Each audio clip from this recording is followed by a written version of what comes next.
안녕하십니까. 7월 30일 목요일 아침입니다. 지난밤도 평안하셨죠? 오늘 새날을 주신 하나님께 감사하고 오늘도 말씀을 가슴에 품고 말씀 안에서 승리의 삶을 살아갈 수 있기를 주의 이름으로 축복합니다. 오늘은 사도행전 13장 42절에서 52절까지의 말씀을 통해서 기쁨인가 시기인가 라고 하는 주제로 함께 말씀을 나누도록 하겠습니다. 먼저 성경을 보겠습니다. 그들이 나갈새 사람들이 청하되 다음 안식일에도 이 말씀을 하라 하더라. 회당의 모임이 끝난 후에 유대인과 유대교에 입교한 경건한 사람들이 많이 바울과 바나바를 따르니 두 사도가 더불어 말하고 항상 하나님의 은혜 가운데 있으라 권하니라. 그 다음 안식일에는 온 시민이 거의 다 하나님의 말씀을 듣고자 하여 모이니 유대인들이 그 무리를 보고 시기가 가득하여 바울이 말한 것을 반박하고 비방하거늘 바울과 바나바가 담대히 말하여 이르되 하나님의 말씀을 마땅히 먼저 너희에게 전할 것이로되 너희가 그것을 버리고 영생을 얻기에 합당하지 않은 자로 자처하기로 우리가 이방인에게로 향하노라. 주께서 이같이 우리에게 명하시되 내가 너를 이방의 빛으로 삼아 너로 땅끝까지 구원하게 하리라 하셨느니라 하니 이방인들이 듣고 기뻐하여 하나님의 말씀을 찬송하며 영생을 주시기로 작정된 자는 다 믿더라. 주의 말씀이 그 지방에 두루 퍼지니라. 이에 유대인들이 경건한 기부인들과 그 시대 유력자들을 선동하여 바울과 바나바를 박해하게 하여 그 지역에서 쫓아내니 두 사람이 그들을 향하여 발에 티끌을 떨어버리고 이고니온으로 가거늘 제자들은 기쁨과 성령이 충만합니다. 오늘 우리가 읽은 이 사도행전 13장 후반부는 이 바울과 바나바가 피시디아 회당에서 복음을 전한 뒤 일어나는 엄청난 반응과 충돌을 다루고 있습니다. 바울의 복음 선포는 사람들의 마음을 강력하게 뒤흔들었습니다. 복음을 들은 유대인들과 또 개종한 이방인들은 그 다음 안식일에도 이 말씀을 듣고 싶다고 다시 전해달라고 강력하게 요청하죠. 그리고 일주일 뒤에 마침내 그 안식일이 되었을 때 놀라운 광경이 펼쳐집니다. 온 동네 사람들이 다 하나님의 말씀을 듣고자 해서 회당으로 모여든 것입니다. 근데 여러분, 복음의 빛이 강하게 비춰질 때 그 빛을 기쁨으로 받아들이는 사람들이 있는가 하면 반대로 거부하고 대적하는 이들도 반드시 나타나게 되어 있습니다.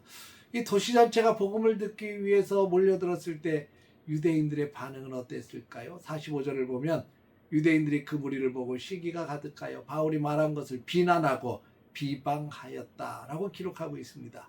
그들은 하나님께서 마땅히 받아야 될 영광이나 아니면 수많은 영혼이 구원의 진리로 돌아온 역사에는 전혀 관심이 없었습니다.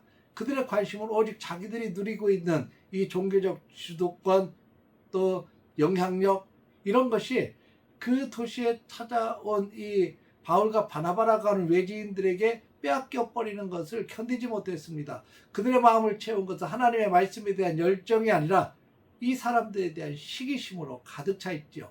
여러분, 시기심이 가득하면 눈이 멀어져요. 그들은 진리를 진리로 듣지 못하고 오히려 바울과 바나바가 전하는 하나님의 복음을 대적하고 비난하고 반박하기 시작했습니다.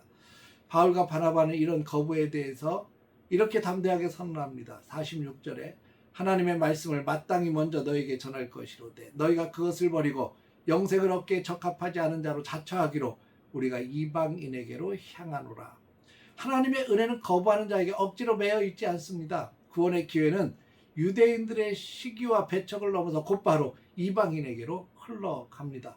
이 소식을 들은 이방인의 반응은 어땠을까요? 유대인들과 전혀 달랐습니다. 48절입니다.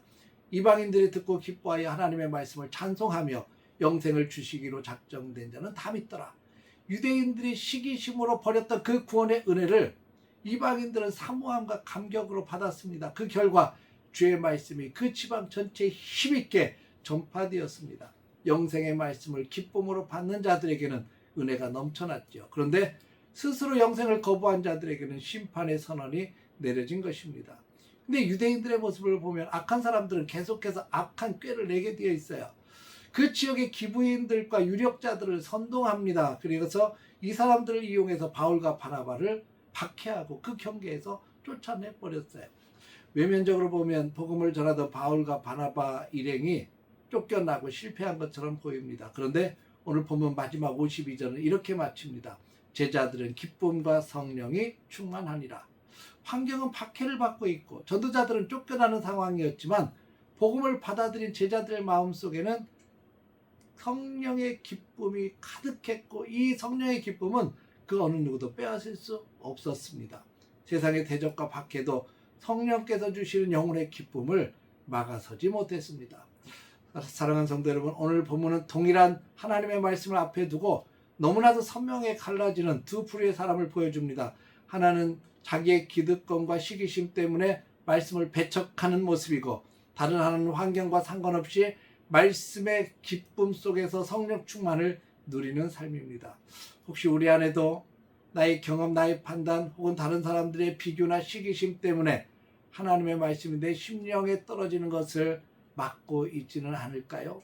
나 중심의 생각과 시기심을 내려놓을 때 비로소 하나님의 은혜가 내 삶 속에 강력하게 임하게 될 줄로 믿습니다. 내 안에 시기심이 있고 교만이 있다면 다 내려놓고 어린아이와 같이 순전함으로 하나님의 말씀을 사모하고 또 하나님의 말씀을 받아들이고 하나님의 말씀을 꽉 붙들 수 있기를 주의 이름으로 축복합니다. 세상의 환경이나 사람들의 시선에 흔들리지 않고, 하나님께서 오늘 또 우리에게 귀하고 복된 날 주셨는데 오늘 하루도 말씀 안에서 성령께서 주시는 참된 기쁨을 가지고 힘있게 승리하는 귀한 날 되시기를 주의 이름으로 축원합니다. 할렐루야. 기도하겠습니다. 거룩하신 아버지 하나님, 하나님의 말씀을 거부했던 유대인들에게서 떠나 하나님의 말씀이 이방인에게로 흘러갔고 이방인들이 말씀을 받고 기뻐하며 놀라운 하나님의 은혜를 체험했던 것을 믿습니다. 아버지 하나님, 말씀이 우리 가운데 오는 것이 얼마나 큰 복인지요. 걷어차지 않도록 도와주시고 은혜 받을 만할 때, 구원 받을 만할 때 그 구원의 은혜와 말씀의 은혜를 놓치지 않도록 오늘 하루도 지켜 주옵소서. 말씀을 사모하며 말씀을 붙들고 승리하게 하여 주옵소서. 예수님의 이름으로 기도했습니다. 아멘.